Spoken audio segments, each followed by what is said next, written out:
वाहिगुरु जी का खालसा वाहिगुरु जी की फतेह। परम सन्मानयोग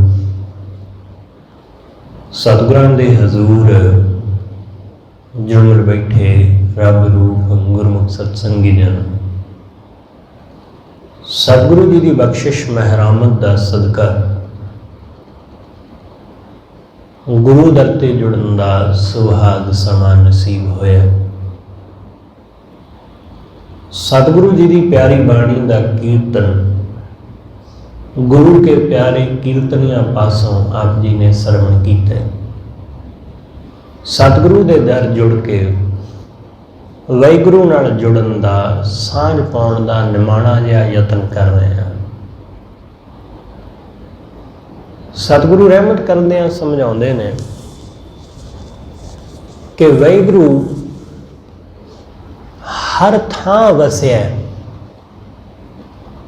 हर जगह उस परमेश्वर का ही वासा है। वो कण कण विच समाया होया है। सतगुरु कहंदे सब गोविंद है, सब गोविंद है, गोविंद बिन नहीं कोई। गोविंद तो बिना, वाहिगुरु तो बिना कुछ है ही नहीं। सब गोविंद ही है, सब परमेश्वर ही है, वही सब थाई है, ओदा ही वासा सब थाई। सतगुरु कहंदे घट घट मैं हर जू बसै। संतन कहो पुकार, साधुआं ने संतां ने पुकार पुकार के ये गल कही। उच्ची उच्ची उन्होंने इस गल का दावा किया कि परमेश्वर हर थां वसिया हुआ है, कण कण अंदर। इसलिए नामदेव जी कहते सबै घट राम बोलै, रामा बोलै, राम बिना को बोलै रे। सतगुरु कहते जहाँ जहाँ देखो ता हजूर, दूर कतो ना जाए। मैं जिथे जिथे भी देखदा वां उथे उथे वाहिगुरु ही दिखाई दिंदा है, वो किते दूर है ही नहीं। वो हर थां रविया होया, हर थां वसिया होया, हर थां ओदी ही है, हर रूप ओदा ही है, हर रंग ओदा ही है, सब आकार ओदे ही ने। इसलिए ओही है सब थाई, ओही है हर जगह। इस करके सतगुरु समझाउंदे कि उस वाहिगुरु नाल जुड़, जिहदे नाल जुड़िया जन्म मरण कट्टिया जांदा है। कबीर साहब कहंदे कि हुण मैनू वो परमात्मा सहाई होया, हुण वो परमेश्वर मेरा सहायक बनिया। अब मौका भय राजा राम सहाई। हुण परमात्मा मेरा सहायक हो गया। बस आही एक गल चाहिदी है कि वाहिगुरु साडा सहायक हो जाए। साडी अख दूसरियां दी सहायता दे उत्ते टिकी हुई है कि कोई दूसरा बंदा साडा सहायक बने। कोई पत्नी या पति, बच्चे या माँ बाप, मित्र सज्जन, रिश्तेदार, भैन भाई। जे ये नहीं तो पैसा, चीज़ां, रुतबा। बंदा सोचता है कि ये मेरे सहाई बनणगे, ये मेरे काम आउणगे।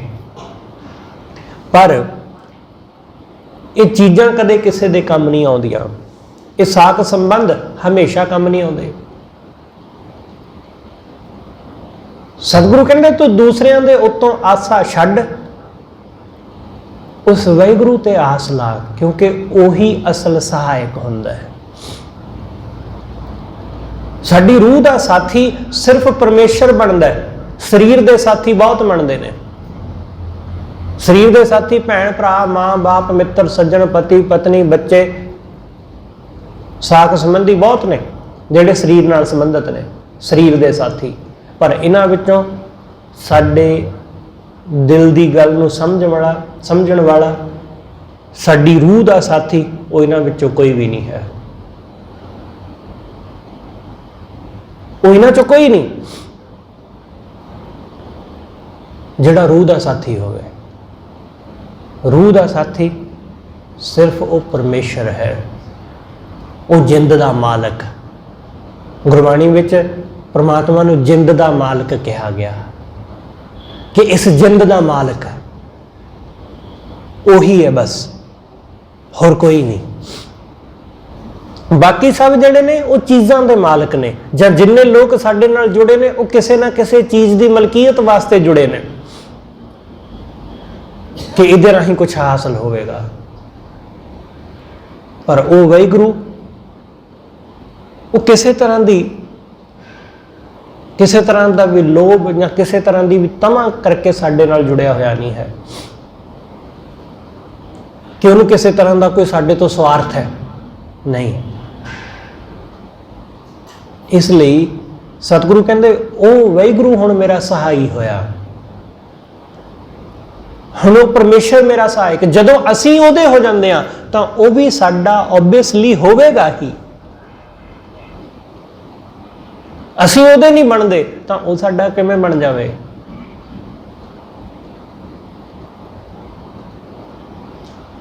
ਉਹਦੇ ਹੋਣ ਦੇ ਲਈ ਉਸ ਵਾਹਿਗੁਰੂ ਦੇ ਚਰਨਾਂ ਨਾਲ ਪੂਰੀ ਤਰ੍ਹਾਂ ਜੁੜ ਜਾਣਾ ਹੁੰਦਾ ਹੈ। ਉਹਦੇ ਹੋਣ ਦੇ ਲਈ ਆਪਣੇ ਮਨ ਦੀ ਮੱਤ ਤਿਆਗਣੀ ਹੁੰਦੀ ਹੈ। ਉਹਦੇ ਹੋਣ ਦੇ ਲਈ ਆਪਣੇ ਮਨ ਦੀ ਹਉਮੈ, ਇਸ ਦਾ ਬਿਲਕੁਲ ਹਮੇਸ਼ਾ ਲਈ ਤਿਆਗ ਕਰ ਦੇਣਾ ਪੂਰੀ ਤਰ੍ਹਾਂ। ਬਿਲਕੁਲ ਵੀ ਇਹ ਸਾਡੇ ਮਨ ਵਿੱਚ ਬਚੇ ਨਾ। ਜੇ ਬਚੀ ਰਹੀ ਤਾਂ ਫਿਰ ਬਿੱਥ ਪੈ ਜਾਵੇਗੀ। ਇਸ ਲਈ ਪੂਰੀ ਤਰ੍ਹਾਂ ਆਪਣੇ ਅੰਦਰੋਂ ਹਉਮੈ ਨੂੰ ਮਿਟਾਉਣਾ, ਆਪਣੇ ਤਰਫੋਂ ਕੋਈ ਕਮੀ ਨਾ ਰਹੇ। ਜਦੋਂ ਸਾਡੇ ਵੱਲੋਂ ਕਮੀ ਰਹਿ ਜਾਂਦੀ ਹੈ ਤਾਂ ਫਿਰ ਮਿਲਾਪ ਹੁੰਦਿਆਂ ਫਿਰ ਰਹਿ ਜਾਂਦਾ ਹੈ। ਇਸ ਲਈ ਆਪਣੇ ਤਰਫੋਂ ਕਦੇ ਕੋਈ ਕਮੀ ਨਾ ਛੱਡਣਾ। ਵਾਹਿਗੁਰੂ ਤੇ ਪੂਰਾ ਹੈ ਹੀ ਹੈ, ਉਹਦੇ ਵਿੱਚ ਤੇ ਕੋਈ ਕਦੇ ਕਮੀ ਹੁੰਦੀ ਹੋਈ ਨਹੀਂ, ਨਾ ਹੀ ਹੋ ਸਕਦੀ ਹੈ। ਉਹਦੇ ਵੱਲੋਂ ਕਦੇ ਕੋਈ ਕਮੀ ਨਹੀਂ ਹੁੰਦੀ। ਹਮੇਸ਼ਾ ਜਦੋਂ ਵੀ ਕੋਈ ਕਮੀ, ਕੋਈ ਘਾਟ ਰਹਿੰਦੀ ਹੈ ਤਾਂ ਸਾਡੇ ਲੋਕਾਂ ਵੱਲੋਂ, ਸਾਡੇ ਵੱਲੋਂ ਹੀ ਰਹਿੰਦੀ ਹੈ, ਸਾਡੇ ਤਰਫੋਂ ਹੀ ਰਹਿੰਦੀ ਹੈ। ਕਿਉਂਕਿ ਉਹ ਤੇ ਪੂਰਾ ਹੈ, ਉਹ ਤੇ ਪੂਰਾ ਹੈ। ਸਤਿਗੁਰੂ ਕਹਿੰਦੇ ਉਹ ਪੂਰਾ ਹੈ, ਉਹਦਾ ਕੀਤਾ ਵੀ ਪੂਰਾ ਹੈ, ਇਸ ਲਈ ਉਹਦੇ ਵਿੱਚ ਕਮੀ ਦੀ ਕੋਈ ਗੁੰਜਾਇਸ਼ ਨਹੀਂ ਹੈ। ਅਸੀਂ ਪੂਰੇ ਨਹੀਂ ਹਾਂ, ਸਾਡੇ ਅੰਦਰ ਕਮੀ ਹੈ, ਅਧੂਰਾਪਨ ਹੈ। ਇਸ ਕਰਕੇ ਅਸੀਂ ਬਹੁਤ ਵੇਰਾਂ ਗੁਰੂ ਦੇ ਕੋਲ ਬਹਿ ਕੇ ਵੀ ਗੁਰੂ ਦੇ ਨਾਲ ਜੁੜ ਨਹੀਂ ਪਾਉਂਦੇ। ਬਹੁਤ ਦਫਾ ਐਸਾ ਹੋਇਆ, ਰੋਜ਼ ਹੁੰਦਾ ਹੈ। ਕਈ ਸਾਲਾਂ ਤੋਂ ਅਸੀਂ ਗੁਰੂ ਦੇ ਦਰ ਬਹਿੰਦੇ ਆ, ਬਹਿ ਕੇ ਚਲੇ ਜਾਂਦੇ ਆ, ਪਰ ਮੇਲ ਹੀ ਨਹੀਂ ਹੁੰਦਾ। ਰੋਜ਼ ਬੈਠਦੇ ਆ, ਬੈਠ ਕੇ ਚਲੇ ਜਾਂਦੇ ਆ, ਕਥਾ ਕੀਰਤਨ ਸੁਣਦੇ ਆ, ਕਰਦੇ ਆ, ਉੱਠ ਕੇ ਤੁਰ ਜਾਂਦੇ ਘਰ ਨੂੰ, ਸਾਂਝ ਹੀ ਨਹੀਂ ਪੈਂਦੀ, ਉਹਦੇ ਨਾਲ ਸੰਬੰਧ ਹੀ ਨਹੀਂ ਜੁੜ ਪਾਉਂਦਾ। ਸਰੀਰ ਦਾ ਸੰਬੰਧ ਜੁੜਦਾ, ਸਰੀਰ ਦਾ ਸੰਬੰਧ ਜੁੜਦਾ। ਇਸ ਕਰਕੇ ਲੋਕ ਸਮਝੀ ਜਾਂਦੇ ਨੇ ਕਿ ਗੁਰਸਿੱਖ ਹੈ ਬੰਦਾ, ਕਿਉਂਕਿ ਸਰੀਰ ਦਾ ਸੰਬੰਧ ਜੁੜਿਆ, ਜਿੰਦ ਦਾ ਸੰਬੰਧ ਨਹੀਂ ਜੁੜਿਆ, ਰੂਹ ਦਾ ਸੰਬੰਧ ਨਹੀਂ ਜੁੜਿਆ। ਇਸ ਲਈ ਕਿਸੇ ਨੂੰ ਕੀ ਪਤਾ ਹੈ ਕਿ ਕੈਸਾ ਸੰਬੰਧ ਹੈ। ਪਤੀ ਪਤਨੀ ਦੋਨੋਂ ਘਰ ਵਿੱਚ ਰਹਿੰਦੇ ਨੇ, ਇਕੱਠੇ ਬੈਠਦੇ ਨੇ, ਇਕੱਠੇ ਖਾਂਦੇ ਪੀਂਦੇ ਨੇ, ਇੱਕੋ ਜਗ੍ਹਾ ਹੀ ਉਹਨਾਂ ਦਾ ਸਮੁੱਚਾ ਜੀਵਨ ਗੁਜ਼ਰਦਾ ਹੈ, ਪਰ ਆਪਸ ਵਿੱਚ ਸਾਂਝ ਨਾ ਹੋਵੇ ਤਾਂ ਕੀ ਲਾਭ? ਆਪਸ ਵਿੱਚ ਸਾਂਝ ਹੀ ਕੋਈ ਨਹੀਂ। ਖਾਣਾ ਇਕੱਠੇ ਬਹਿ ਕੇ ਖਾਂਦੇ ਨੇ ਪਰ ਗੱਲਬਾਤ ਕੋਈ ਨਹੀਂ ਆਪਸ ਵਿੱਚ। ਇੱਕੋ ਜਗ੍ਹਾ ਬੈਠਦੇ ਨੇ ਪਰ ਆਪਸ ਵਿੱਚ ਬੋਲਦੇ ਨਹੀਂ, ਔਪਚਾਰਿਕ ਤੌਰ ਤੇ ਬੋਲਦੇ ਨੇ। ਘਰ ਵਿੱਚ ਗੱਲ ਨਹੀਂ ਕਰਦੇ, ਪਰ ਜਦੋਂ ਕਿਤੇ ਜਾਣਾ ਹੋਵੇ ਕਿਸੇ ਵਿਆਹ ਸ਼ਾਦੀ ਪਾਰਟੀ ਤੇ ਤਾਂ ਉਦੋਂ ਇਕੱਠੇ ਹੋ ਜਾਂਦੇ ਨੇ, ਤਾਂ ਦੇਖਣ ਨੂੰ ਲੱਗਦਾ ਕਿ ਬੜੀ ਸਾਂਝ ਹੈ ਇਹਨਾਂ ਵਿੱਚ। ਉਸ ਸਾਂਝ ਦਾ ਕੀ ਕਰੋਗੇ? ਉਸ ਸਾਂਝ ਦਾ ਕੋਈ ਲਾਭ ਨਹੀਂ। ਲੋਕਾਂ ਦੀ ਨਿਗਾਹ ਵਿੱਚ ਪਤੀ ਪਤਨੀ ਹੈ, ਪਰ ਅੰਦਰ ਕੋਈ ਸਾਂਝ ਨਹੀਂ, ਕੋਈ ਪ੍ਰੇਮ ਨਹੀਂ। ਉਹ ਰਿਸ਼ਤਾ ਤਾਂ ਅਡੰਬਰ ਹੈ, ਪਖੰਡ ਹੈ, ਹੋਰ ਕੁਝ ਵੀ ਨਹੀਂ ਹੈ। ਉਹ ਤਾਂ ਸਿਰਫ ਬਸ ਦਿਨ ਕੱਟ ਰਿਹਾ ਬੰਦਾ ਕਿ ਚਲੋ ਠੀਕ ਹੈ ਜੀ, ਜਿੰਨਾ ਕੁ ਸਮਾਂ ਲੰਘ ਗਿਆ ਠੀਕ ਹੈ, ਬਾਕੀ ਥੋੜਾ ਬਹੁਤ ਹੋਰ ਰਹਿ ਗਿਆ, ਉਹ ਵੀ ਗੁਜ਼ਰਦਾ। ਮਜਬੂਰੀ ਬਸ ਬੰਦਾ ਲੰਘਾ ਰਿਹਾ। ਇਹ ਨਹੀਂ। ਗੁਰੂ ਦੇ ਦਰ ਜੁੜਨਾ ਤਾਂ ਖਾਨਾ ਪੂਰਤੀ ਨਾ ਹੋਵੇ ਸਾਡੀ, ਦਿਖਾਵਾ ਨਾ ਹੋਵੇ ਕਿ ਲੋਕ ਮੈਨੂੰ ਗੁਰਸਿੱਖ ਸਮਝਦੇ ਨੇ, ਲੋਕ ਕਹਿੰਦੇ ਨੇ ਕਿ ਇਹ ਬਹੁਤ ਵਧੀਆ ਬੰਦਾ ਹੈ, ਰੋਜ਼ ਗੁਰਦੁਆਰੇ ਜਾਂਦਾ ਹੈ, ਬਸ ਸਿਰਫ ਇਸ ਕਰਕੇ ਮੈਂ ਗੁਰਦੁਆਰੇ ਨਾਲ ਜੁੜਿਆ। ਨਹੀਂ, ਇਹ ਗੱਲ ਫੱਬਦੀ ਨਹੀਂ। ਸਿਰਫ ਲੋਕਾਂ ਦੀ ਖਾਤਰ ਨਹੀਂ, ਆਪਣੇ ਪ੍ਰੇਮ ਦੀ ਖਾਤਰ ਉਹਦੇ ਨਾਲ ਇੱਕਮਿਕ ਹੋਣਾ, ਸਾਂਝ ਪਾਉਣੀ ਉਹਦੇ ਨਾਲ, ਮਨ ਦੀ ਸਾਂਝ, ਰੂਹ ਦੀ ਸਾਂਝ, ਹਿਰਦੇ ਦੀ ਸਾਂਝ, ਸਾਡੀ ਜਿੰਦ ਦੀ ਸਾਂਝ। ਇਸ ਲਈ ਜਦੋਂ ਤੱਕ ਸਾਡਾ ਹਿਰਦਾ ਨਹੀਂ ਜੁੜਦਾ ਉਹਦੇ ਨਾਲ, ਸਾਡੀ ਜਿੰਦ ਨਹੀਂ ਉਹਦੇ ਨਾਲ ਜੁੜਦੀ, ਉਦੋਂ ਤੱਕ ਕੁਛ ਨਹੀਂ ਹੋਣ ਵਾਲਾ। ਉਦੋਂ ਤੱਕ ਉਹ ਸਹਾਈ ਨਹੀਂ ਹੁੰਦਾ। ਉਹ ਸਹਾਈ ਹੋਵੇਗਾ ਹੀ ਉਦੋਂ ਜਦੋਂ ਤੱਕ ਅਸੀਂ ਇਹ ਜਾਣ ਲਵਾਂਗੇ ਕਿ ਸਾਡਾ ਕੋਈ ਸਹਾਇਕ ਨਹੀਂ ਤੇਰੇ ਬਿਨਾਂ।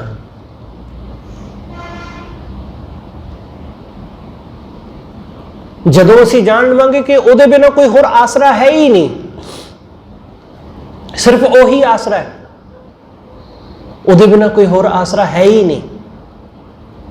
ਜਦੋਂ ਤੱਕ ਸਾਡੇ ਮਨ ਅੰਦਰ ਹੋਰ ਆਸਰਿਆਂ ਦਾ ਖਿਆਲ ਰਹਿੰਦਾ ਨਾ ਕਿ ਫਲਾਣਾ ਕੋਈ ਭੈਣ ਭਾਈ ਮੇਰਾ ਸਹਾਇਕ ਬਣ ਜਾਏ, ਕੋਈ ਮੇਰੀ ਮਾਂ ਫੜ ਲਵੇ, ਕੋਈ ਮੇਰਾ ਮਦਦਗਾਰ ਬਣ ਜਾਏ, ਜਦੋਂ ਤੱਕ ਪ੍ਰਮਾਤਮਾ ਤੋਂ ਬਿਨਾਂ ਦੂਸਰਿਆਂ ਦੀ ਆਸ ਰਹਿੰਦੀ ਹੈ ਉਦੋਂ ਤੱਕ ਉਹ ਸਹਾਈ ਨਹੀਂ ਬਣਦਾ,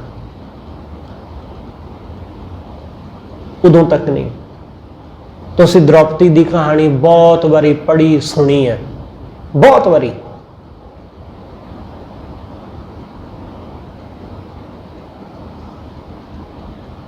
ਕਿ ਸਭਾ ਦੇ ਵਿੱਚ, ਭਰੀ ਸਭਾ ਦੇ ਵਿੱਚ ਦ੍ਰੋਪਦੀ ਦਾ ਚੀਰ ਹਰਨ ਹੋਣ ਲੱਗਿਆ।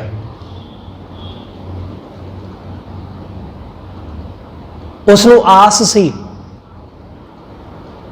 ਕਿ ਪਾਂਡਵ ਕੁਛ ਕਰਨਗੇ, ਪਰ ਉਹਨਾਂ ਨੇ ਕੁਛ ਨਾ ਕਰਿਆ। ਉਹਨੂੰ ਆਸ ਸੀ, ਪਰ ਉਹਨਾਂ ਪੰਜਾਂ ਨੇ ਕੁਛ ਨਾ ਕਰਿਆ।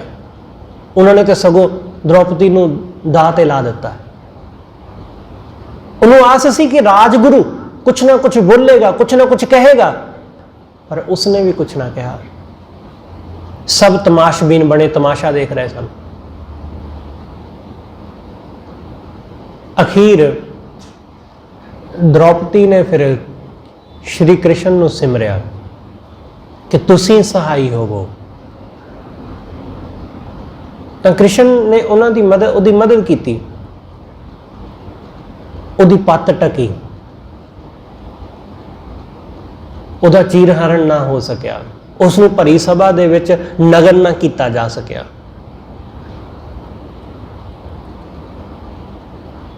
ਤਾਂ ਦ੍ਰੋਪਦੀ ਨੇ ਬਾਅਦ ਵਿੱਚ ਕ੍ਰਿਸ਼ਨ ਨੂੰ ਪੁੱਛਿਆ ਕਿ ਮੈਂ ਕਿੰਨੀ ਦੇਰ ਦੀ ਤੁਹਾਨੂੰ ਯਾਦ ਕਰ ਰਹੀ ਸੀ, ਤੁਸੀਂ ਇੰਨੀ ਦੇਰ ਨਾਲ ਕਿਉਂ ਆਏ?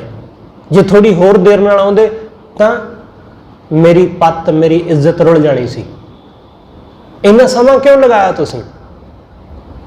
ਤਾਂ ਉਹਨੇ ਜਵਾਬ ਦਿੱਤਾ ਕਿ ਜੇ ਤੂੰ ਮੈਨੂੰ ਪਹਿਲਾਂ ਯਾਦ ਕਰਦੀ, ਕਿਉਂਕਿ ਤੈਨੂੰ ਤੇ ਆਸ ਸੀ ਕਿ ਰਾਜਗੁਰੂ ਮਦਦ ਕਰ ਲਏਗਾ, ਤੈਨੂੰ ਆਸ ਸੀ ਕਿ ਪਾਂਡਵ ਕੁਛ ਨਾ ਕੁਛ ਕਰਨਗੇ, ਕੋਈ ਨਾ ਕੋਈ ਸਭਾ ਵਿੱਚੋਂ ਬੋਲੇਗਾ, ਤੈਨੂੰ ਆਸ ਸੀ। ਪਰ ਜਦੋਂ ਕਿਸੇ ਦੀ ਆਸ ਪੂਰੀ ਨਾ ਹੋਈ, ਕਿਸੇ ਨੇ ਮਦਦ ਨਾ ਕੀਤੀ, ਫਿਰ ਤੈਨੂੰ ਮੇਰਾ ਚੇਤਾ ਆਇਆ, ਤੇ ਜਦੋਂ ਤੈਨੂੰ ਮੇਰਾ ਚੇਤਾ ਆਇਆ ਮੈਂ ਆ ਗਿਆ। ਜਦੋਂ ਤੱਕ ਅਸੀਂ ਲੋਕ ਸਿਰਫ ਤੇ ਸਿਰਫ ਹੋਰਨਾਂ ਦੇ ਉੱਤੇ ਆਸ ਲਾ ਕੇ ਬੈਠੇ ਰਹਿੰਦੇ ਆ, ਉਦੋਂ ਤੱਕ ਪ੍ਰਮਾਤਮਾ ਸਾਡਾ ਸਹਾਇਕ ਨਹੀਂ ਬਣਦਾ। जदों ਉਹਦੇ ਤੋਂ ਬਿਨਾਂ ਹੋਰ ਕੁਝ ਦਿਸੇ ਨਾ, ਜਦੋਂ ਸਿਰਫ ਉਹੀ ਉਹ ਦਿਸੇ ਕਿ ਬਸ ਤੂੰ ਹੀ ਹੈ ਮਦਦ ਕਰਨ ਵਾਲਾ, ਤੇਰੇ ਬਿਨਾਂ ਹੋਰ ਕੋਈ ਨਹੀਂ ਹੋ ਸਕਦਾ ਸਹਾਈ, ਫਿਰ ਉਹ ਸਹਾਇਕ ਬਣਦਾ ਹੈ। ਸਤਿਗੁਰੂ ਕਹਿੰਦੇ ਜਿੱਥੈ ਹਰ ਆਰਾਧੀਐ ਤਿੱਥੈ ਹਰ ਮਿੱਤ ਸਹਾਈ। ਜਿੱਥੇ ਉਹਨੂੰ ਆਰਾਧੋ ਉਹ ਵਾਹਿਗੁਰੂ ਉੱਥੇ ਹੀ ਸਹਾਇਕ ਹੁੰਦਾ ਹੈ, ਉਹ ਉਸੇ ਜਗ੍ਹਾ ਮਦਦਗਾਰ ਹੋ ਜਾਂਦਾ ਹੈ। ਇਸ ਲਈ ਗੁਰੂ ਸਾਹਿਬ ਸਮਝਾਉਂਦੇ, ਗੁਰੂ ਅਮਰਦਾਸ ਮਹਾਰਾਜ ਸਤਿਗੁਰੂ ਕਹਿੰਦੇ ਇਹ ਮਨ ਮੇਰਿਆ ਤੂੰ ਸਦਾ ਰਹੋ ਹਰ ਨਾਲੇ। ਤੂੰ ਵਾਹਿਗੁਰੂ ਨਾਲ ਜੁੜਿਆ ਰਹੋ, ਹਰ ਨਾਲ ਰਹੋ, ਤੂੰ ਮਨ ਮੇਰੇ ਦੁੱਖ ਸਭ ਵਿਸਾਰਨਾ। ਤੂੰ ਉਹਦੇ ਨਾਲ ਜੁੜਿਆ ਰਹਿ, ਉਹ ਤੇਰੇ ਸਾਰੇ ਦੁੱਖਾਂ ਨੂੰ ਖਤਮ ਕਰ ਦੇਗਾ। ਅੰਗੀਕਾਰ ਉਹ ਕਰੇ ਤੇਰਾ, ਉਹ ਤੇਰਾ ਅੰਗੀਕਾਰ, ਉਹ ਤੇਰਾ ਅੰਗੀਕਾਰ ਹੋਵੇਗਾ। ਉਹ ਤੇਰਾ ਅੰਗ ਰੱਖਿਅਕ ਬਣ ਕੇ, ਤੇਰਾ ਸਹਾਇਕ ਬਣ ਕੇ ਤੇਰਾ ਕਾਰਜ ਸਵਾਰ ਦੇਗਾ।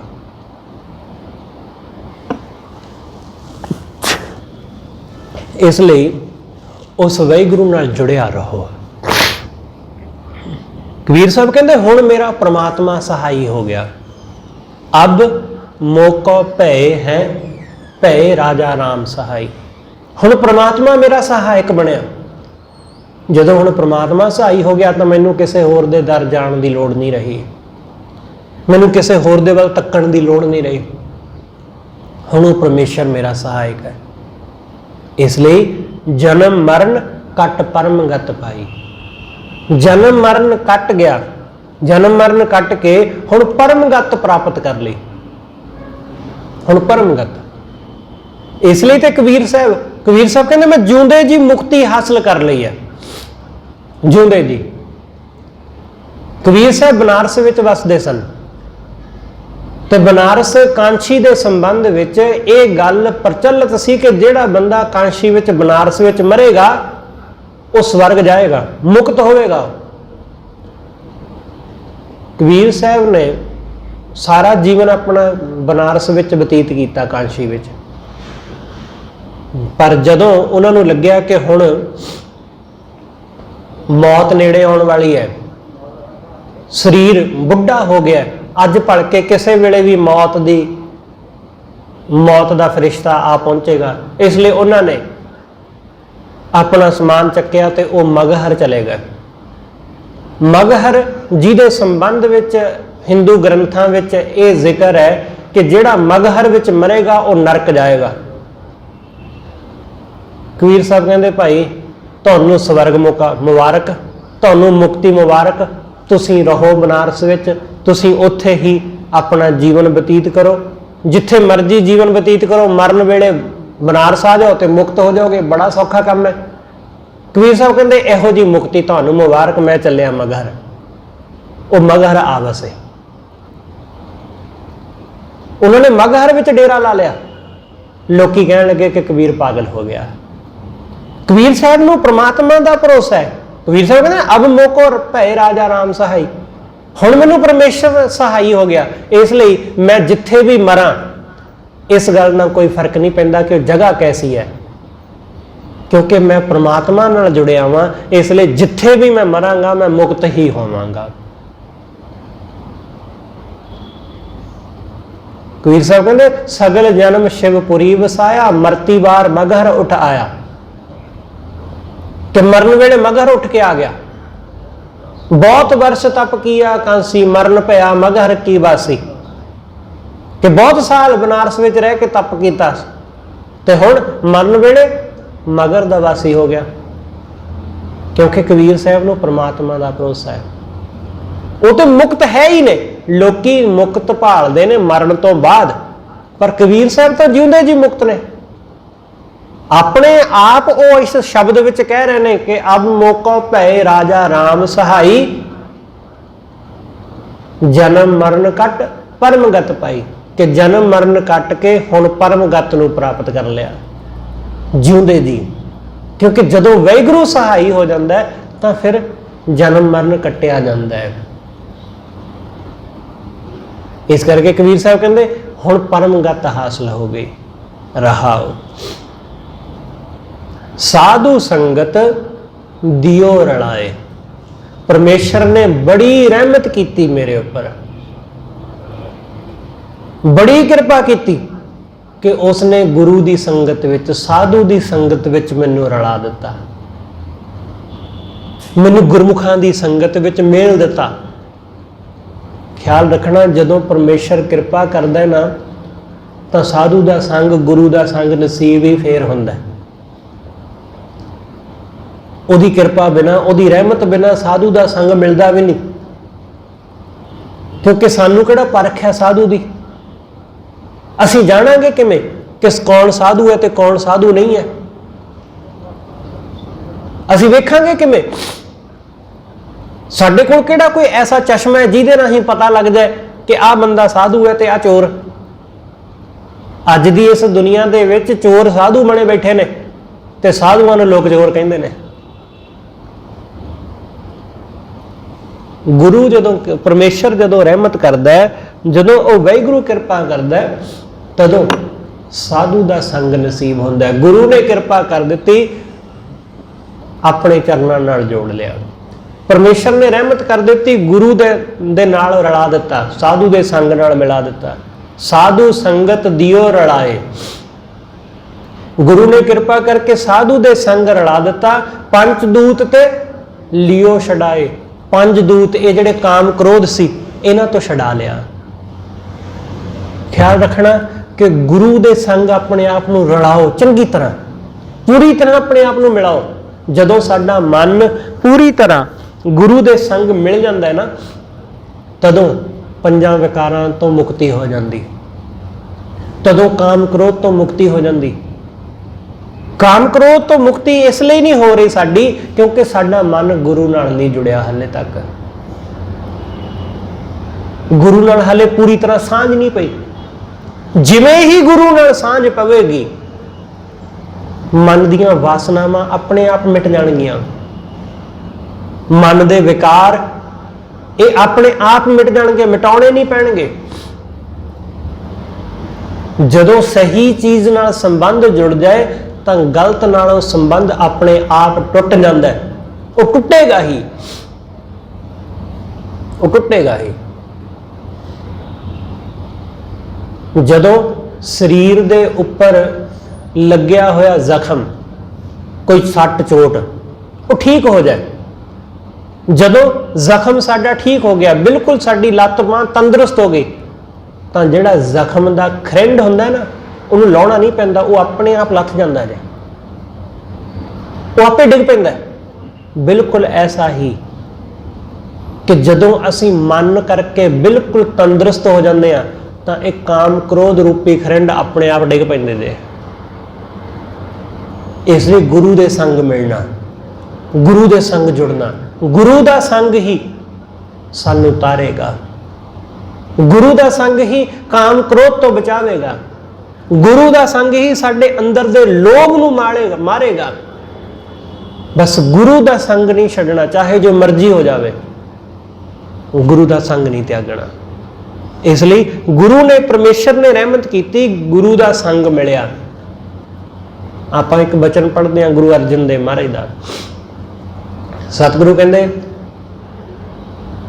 कि मैं इन्ने जोगा कित्थों सां कि उहदी संगत विच जा बहिंदा।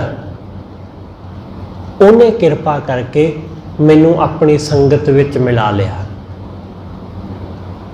तो सिर्फ संगत विच मिलाया ही नहीं, उसने अपनी बाणी मेरे कन्नां विच भी पा दी।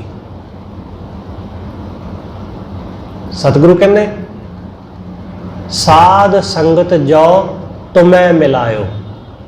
हे सच्चे पातशाह, साध संगत विच जदों मैनू तू मिलाया, तो सुनी तुम्हारी बाणी, तां तेरी बाणी सुननी नसीब हुई, तां सुनना नसीब होया, क्योंकि तू मेल लिया, तू मैनू किरपा करके अपने चरणों विच ले आया। असीं इन्ने जोगे किथे, असीं ते आलसी बंदे आ, मायाधारी बंदे आ, असीं ते अपने घर दे कम्मां विच उलझे रहंदे आ। सानू ते नींद पकड़ लैंदी है, सानू ते विषय विकार पकड़ लेंदे ने, सानू होर इधर उधर दीयां गल्लां पकड़ लैंदियां। तू किरपा कीती ते सानू इत्थे ले आया। साडा समा कीमती हो गया गुरु दे दर आके। कई बारी लोग अणजाने विच ये कह दिंदे ने कि तुसीं अपना कीमती समा कढ़ के गुरु दे दर आए, कीमती समय विचों समा कढ़ के गुरु दे दर आए। नहीं, ये ठीक नहीं है। गुरु दे दर आके साडा समा कीमती होया, नहीं तो ये समा साडा इधर उधर दीयां गल्लां मारन विच लंघना सी, होर गल्लां बातां विच विषयां विकारां विच लंघना सी। पर गुरु दे दर आके साडा ये समा कीमती हो गया। बेकार समा सी वो कीमती हो गया गुरु दे चरनां विच, चाहे 2-4 मिनट ही बैठे असीं। इस करके सतगुरु कहंदे गुरु ने किरपा करके अपने चरनां नाल जोड़ लिया। साधु संगत दियो रलाए, पंच दूत ते लियो छड़ाए। 5 विकारां तो किरपा करके छड़ा लिया गुरु ने। गुरु छड़ा लैंदा है विषयां विकारां तो। गुरु अर्जन देव महाराज का एक होर बड़ा प्यारा बचन, सतगुरु कहते जोए दूत मोहे बहुत संतावत ते भयानक भया। जेड़े ये दूत काम क्रोध रूपी दूत, पंच दूत जेड़े इत्थे कबीर साहब कहते, ये पंच दूत जेड़े बहुत सताउंदे सी मैनू, ये मैनू टिकण नहीं सी दिंदे, ये मन नू जरा भी स्थिर नहीं सी होण दिंदे। ये 5 विकार, ये 5 दूत गुरु ने कृपा करके खत्म कर दिते। इन्हां तो मैनू छड़ा लिया। जोए दूत मोहे बहुत संतावत ते भयानक भया। ये 5 दूत हुण लागे नहीं आउंदे, सगों हुण डरदे ने, हुण दूर रहिंदे ने। करें बेनती, ये बेनती करते हैं हुण मेरे अगे की राख ठाकुर ते कि परमात्मा तो सानू बचा लै, वाहिगुरू तो सानू बचा लै, हम तेरी शरण आ। मेरी शरण विच आके मैनू आखदे ने कि असीं तेरी शरण विच हाँ, सानू परमात्मा कोलों बचा लै, उन्हें मार देना सानू। इसलिए सतगुरु कहंदे पंच दूत ते लियो छड़ाए। परमेश्वर ने कृपा करके 5 विकारां तो बचा लिया। अमृत नाम जपों जप रसना, मैं वाहिगुरू दा अमृतमय नाम, अमर कर देण वाला नाम अपनी रसना दे नाल जपदा वां। परमेश्वर दा अमृत वर्गा नाम जिहड़ा है वो मैं अपनी रसना तो सिमरदा। अमृत नाम जपों जप रसना, अमोल दास कर लीनो अपना। वाहिगुरू ने अपने दास नू अमोल कर लिया, अनमोल कर दिता। मैं कौडी जैसा सा, कौडी की की कीमत हुंदी है? कुछ भी तो नहीं। उन्हें कृपा करके मैनू कौडियां वर्गे नू हीरियां जैसा अनमोल कर दिता। गुरु अर्जन देव महाराज ने जिक्र किया है, सतगुरु कहते कि लोग नामदेव नू कहते सन कि अद्धी कौडी दी तेरी कीमत है। नामदेव जी नू लोग इहो जी शब्दावली वरतदे सन। गुरु अर्जन देव महाराज कहते पर लोगों नू नहीं सी पता कि ये नामदेव परमात्मा नाल गोबिंद नाल जुड़ के लखां दा हो जाएगा। गोबिंद गोबिंद गोबिंद संग नाम देओ मन लीना। आठ दाम, आठ दाम अद्धी कौडी, आठ दाम को शिपरो होयो लाखीना। जिन्हों लोकी अद्धी कौडी दा कहंदे सन वो लखां दा हो गया। भट्ट साहबान दे सवैये ने उन्होंने बड़ा प्यारा जिक्र किया, कच्चो कंचन पयो शब्द गुर सरवणे सुनियो। कि मैं कच्च वर्गा सी, कच्च दी की कीमत है? कोई बहुती तो है नहीं। मैं कच्च वर्गा सी, पर गुरु दे चरनां नाल जुड़ के, गुरु दे शब्द नूं सुन के मैं सोने जैसा कीमती हो गया। कच्चों कंचन पयो, कच्च तो कंचन सोना हो गया जदों शब्द गुर सरवणे सुनियो। बिख ते अमृत होयो, मैं जहर नाल भरिया होया सी, कड़तन नाल। हर वेले मत्थे ते त्यूड़ियां पईयां रहिंदियां सन, हर वेले खिजिया रहिंदा सा, गुस्से च रहिंदा सा, जहर भरी पई सी मन विच विषयां विकारां दी, ईर्षा दी। पर गुरु ने कृपा करके मेरे अंदरों जहर कढ़ दिती। बिख ते अमृत होयो, जहर तो मैं अमृत वर्गा हो गया।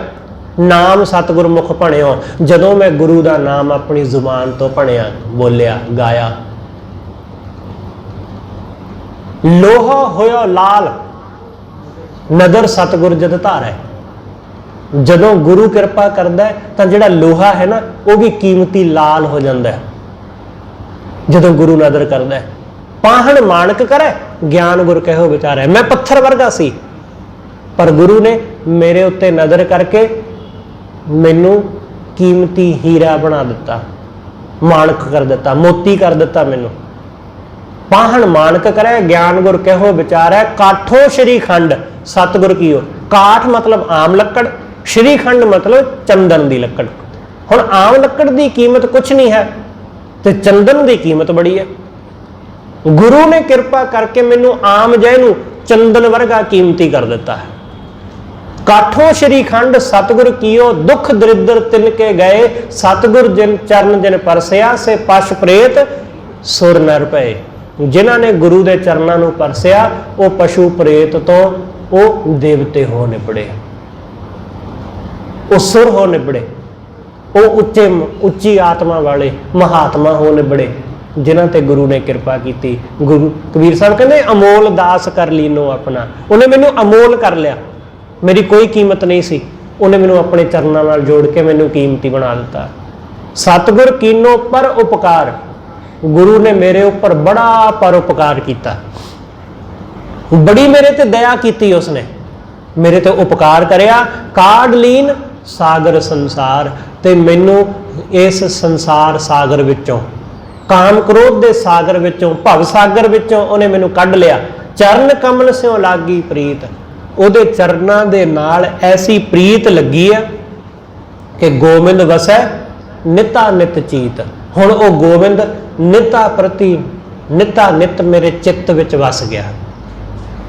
हुण वो गोविंद हमेशा लई मेरे चित्त विच वस गया। ऐसी प्रीत उहदे नाल बनी है, ऐसी प्रीत उस परमेश्वर के चरणों नाल पै गई। माया तपत बुझिया अंगियार, ये माया दा तपदी हुई माया दा अंगियार बुझ गया। ये जो माया दा अंगियार सी जो साड़ रहा सी दिन प्रति दिन, क्योंकि माया बंदे दे अंदर वस के इसनों हौली हौली अंदरों साड़दी है, खत्म कर दी।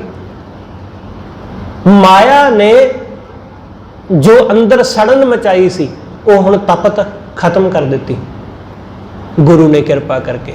माया तपत बुझिया अंगियार, माया दा ये तपदा होया अंगियार बुझ गया।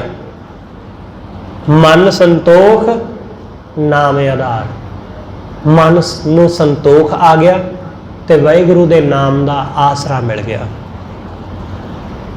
मन हुण संतोख नाल भर गया, मन सबर नाल हो बिल्कुल लबालब हो गया। हुण जिथे है उथे राजी हो गया कि जो मिले परमेश्वर दा बड़ा शुक्र है, वाहिगुरु दी बड़ी रहमत, बड़ी उहदी दया। हुण जिथे है उथे राजी हो गया, संतोख आ गया, मन नूं परमेश्वर दे नाम दा आधार मिल गया। हुण ये डोलदा नहीं है, हुण ये भटकदा नहीं है, हुण टिकाऊ विच जल थल पूर रहे प्रभ स्वामी। वो वाहिगुरु जल थल सारियां थावां दे विच पूरन है, वसिया होया। जत दे पेखों तत अंतरजामी, मैं जिथे देखदा वां उत्थे ही वो अंतरजामी परमात्मा वसिया होया। जिथे किते निगाह जांदी है सब जगह उसे दा वासा है। अपनी भगत आप ही दृढ़ाई, वाहिगुरु ने अपनी भगती आप ही दृढ़ कर दी मेरे अंदर, उन्हें आप ही पक्की कर दी, आप ही मेरे हिरदे विच वसा दी। अपनी भगत आप दृढ़ाई, पूरब लिखत लिखिया मेरे भाई। जो पूरब लिखत सी, जो पूरब लिखत लिखिया सी वो मिल पिया, पूरब लिखत मिलिया मेरे भाई। जो लेख लिखिया होया सी वाहिगुरु ने वो मिल पिया। हर बंदे दा यही लेख है, उस परमेश्वर जैसा हो निबड़ना, उस वाहिगुरु विच मिल जाना हर बंदे दा लेख है। पर हर किसी नूं यह हासिल नहीं हुंदा। जिवें हर बीज दा, हर दरख्त दे हर बीज दा यही लेख है कि उन्हें दरख्त बनना है, हर दा यही लेख है। पर उन्होंने जमीन ना मिले, उन्होंने सही जगह ना मिले, पानी ना मिले, वो गल वखरी है, पर उसका लेख तो यही है ना। हर बंदे का लिखत यही है, हर बंदे का लेख यही है, परमेश्वर जैसा हो निबड़ना। आत्मा का लेख यही है, परमात्मा हो निबड़ना।